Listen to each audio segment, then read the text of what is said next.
안녕하세요. 오늘은 2020년 10월 27일 화요일입니다. 시편 119편 130절 말씀에 주의 말씀을 열면 빛이 비치어 우둔한 사람들을 깨닫게 하나이다 라고 말씀합니다. 우리가 오늘도 소망함으로 하나님의 말씀을 열고 읽고 묵상할 때 주님의 진리의 빛이 우리를 비추어 주셔서 우리로 하여금 우리의 인생을 향한 주님의 뜻을 깨닫게 하시는 은혜가 있기를 기도합니다. 오늘 함께 읽고 나눌 하나님의 말씀은 요한복음 17장 1절에서 8절까지 말씀입니다. 예수께서 이 말씀을 하시고 눈을 들어 하늘을 우러러 이르시되 아버지여 때가 이르렀사오니 아들을 영화롭게 하사 아들로 아버지를 영화롭게 하게 하옵소서. 아버지께서 아들에게 주신 모든 사람에게 영생을 주게 하시려고 만민을 다스리는 권세를 아들에게 주셨음이로소이다. 영생은 곧 유일하신 참 하나님과 그가 보내신 자 예수 그리스도를 아는 것이니이다. 아버지께서 내게 하라고 주신 일을 내가 이루어 아버지를 이 세상에서 영화롭게 하였사오니 아버지여 창세전에 내가 아버지와 함께 가졌던 영화로서 지금도 아버지와 함께 나를 영화롭게 하옵소서. 세상 중에서 내게 주신 사람들에게 내가 아버지의 이름을 나타내었나이다. 그들은 아버지의 것이었는데 내게 주셨으며 그들은 아버지의 말씀을 지키었나이다.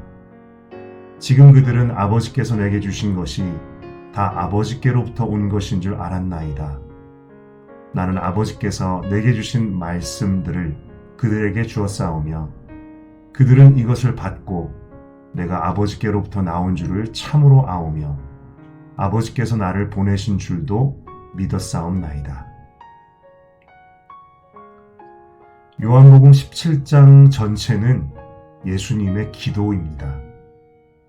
마태복음에 기록되어 있는 주기도문이 주님께서 제자들에게 가르쳐 주신 기도라면 요한복음 17장의 기도는 그야말로 예수님의 기도, 주님의 기도입니다. 그리고 그 기도의 내용은 주님께서 끝까지 사랑하셨던 제자들을 위해 하나님께 드리는 기도입니다. 예수님은 이 기도에서 영광이라는 말을 많이 언급하십니다. 영광, 영화롭게 하다, 영광을 받다, 영광을 돌리다. 이 영광이라는 말은 기독교인들이 많이 사용하는 말이지요. 성경에도 정말 많이 나오고 우리의 찬양의 가사 가운데도 정말 많이 나오는 말입니다. 그만큼 중요한 단어이겠지요. 장로교 신앙의 내용을 정리한 웨스트민스터 소요리 문답의 첫 번째 질문과 대답은 이렇습니다. 사람의 제일 되는 목적은 무엇인가? 사람의 제일 되는 목적은 하나님을 영화롭게 하는 것과 영원토록 그를 즐거워하는 것이다. 하나님을 영화롭게 하고 그분을 영원히 즐거워하는 것, 우리 인생의 첫 번째 목적이며 우리의 삶의 본분. 한번 생각해 봅니다. 나의 삶은 하나님을 영화롭게 하는가? 나는 하나님을 영화롭게 하는 것에 대해서 얼마나 관심을 두고 마음을 쏟고 있는가? 그리고 나는 하나님을 언제, 어떻게 영화롭게 할 수 있는가? 예수님의 기도 속에서 무엇이 하나님을 영화롭게 하는 것인지 몇 가지 지혜를 얻습니다.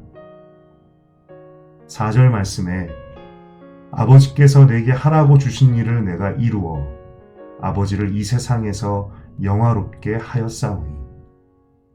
예수님은 하나님 아버지께서 그분께 맡기신 일, 그 일을 감당함으로 하나님을 영화롭게 하셨다라고 말씀합니다. 이 땅에 아버지께서 자신을 보내신 이유와 목적을 분명히 아셨던 예수님, 그리고 그 목적을 위해 살고 그 일에 죽기까지 순종하셨을 때 그때 하나님께서 영광을 받으셨던 것이지요.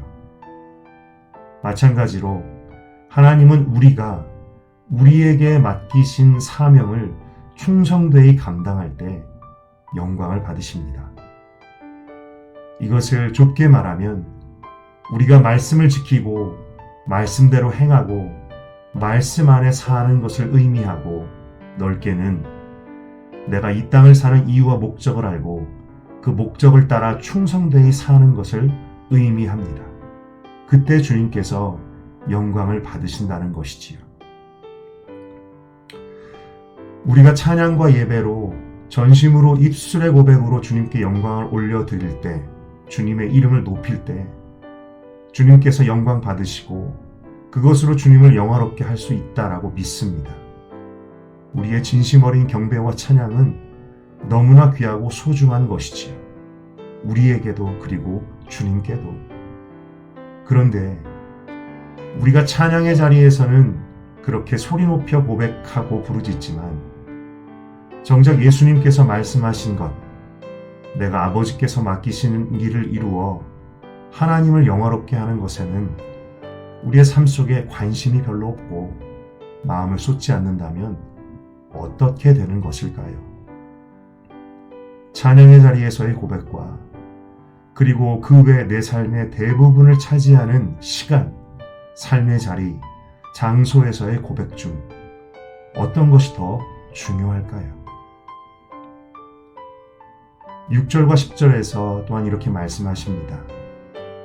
세상 중에서 내게 주신 사람들에게 내가 아버지의 이름을 나타내었나이다. 그들은 아버지의 말씀을 지키었나이다. 내가 그들로 말미암아 영광을 받았나이다.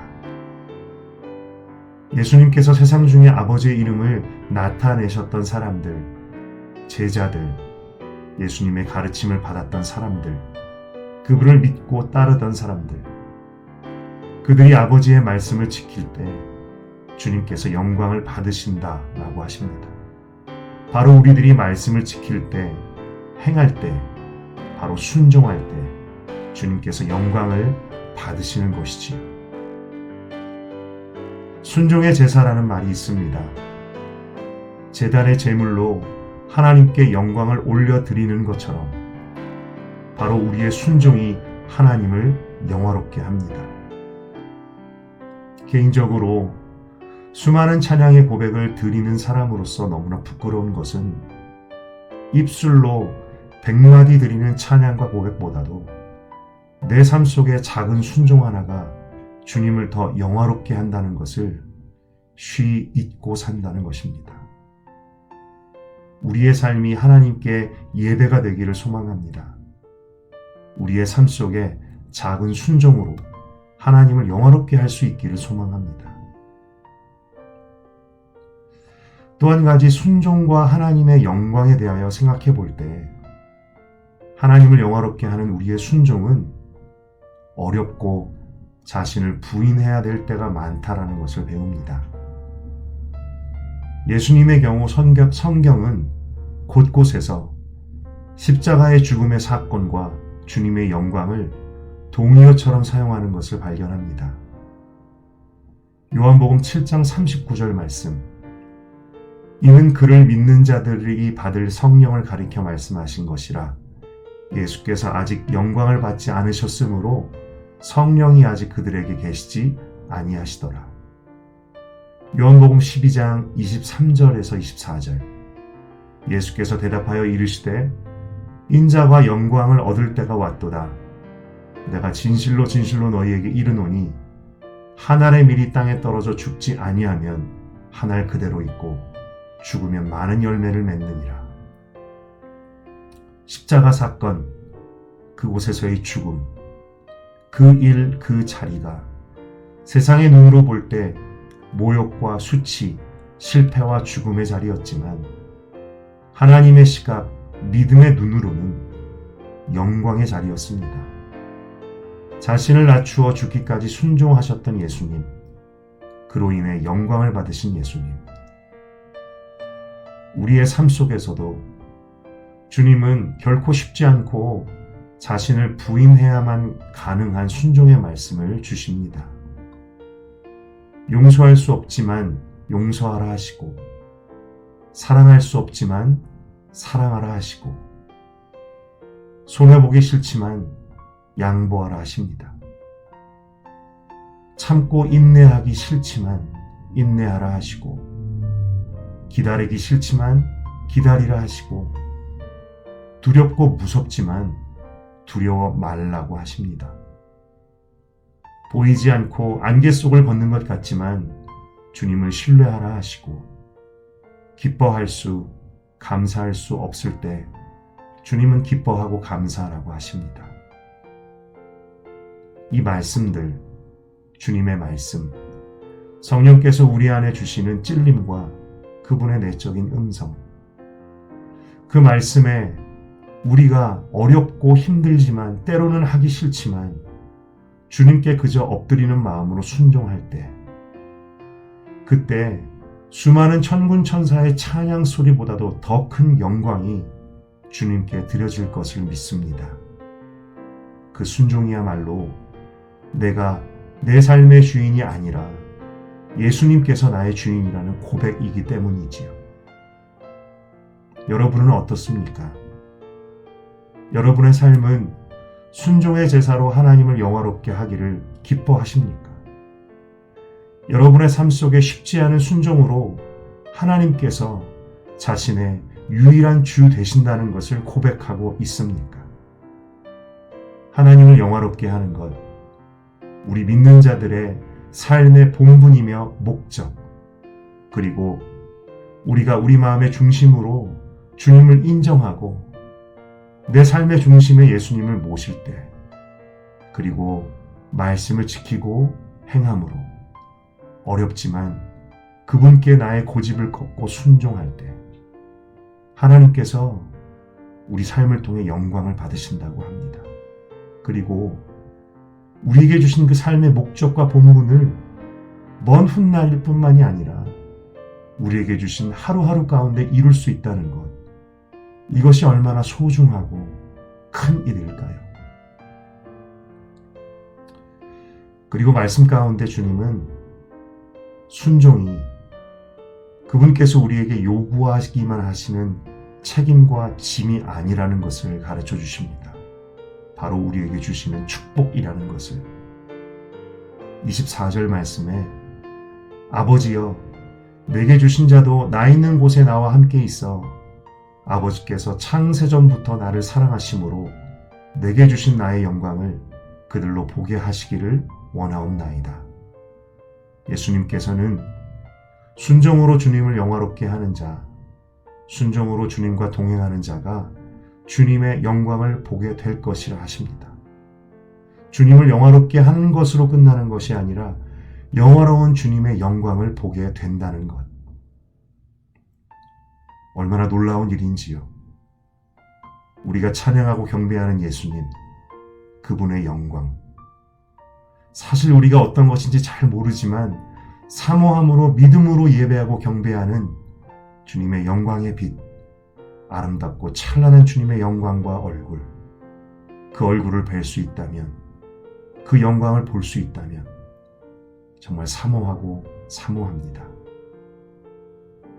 오늘 주신 말씀을 따라서 함께 말씀을 나누고 묵상하는 우리들 모두가 우리 삶의 자리에서 하나님을 영화롭게 하게 되기를 갈망하고 하나님의 영광 보기를 사모하며 그 자리에서 순종으로 하나님의 영광을 보는 그런 하루하루 되기를 소망합니다.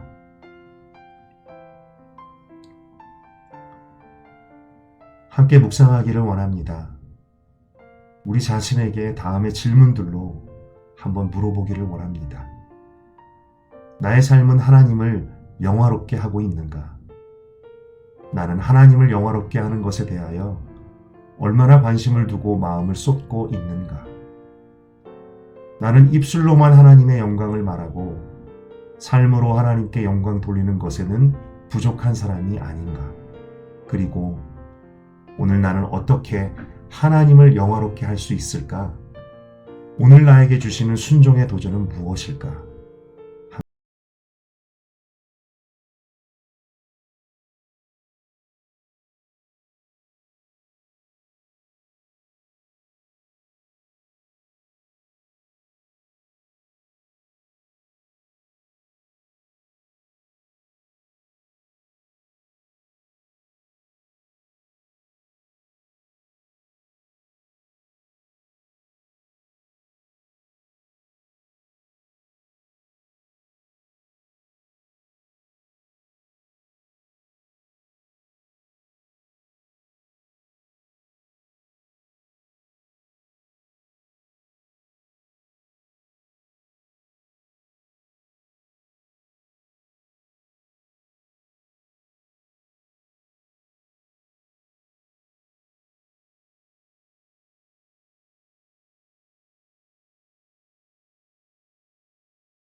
우리가 예수님을 닮기를 원합니다.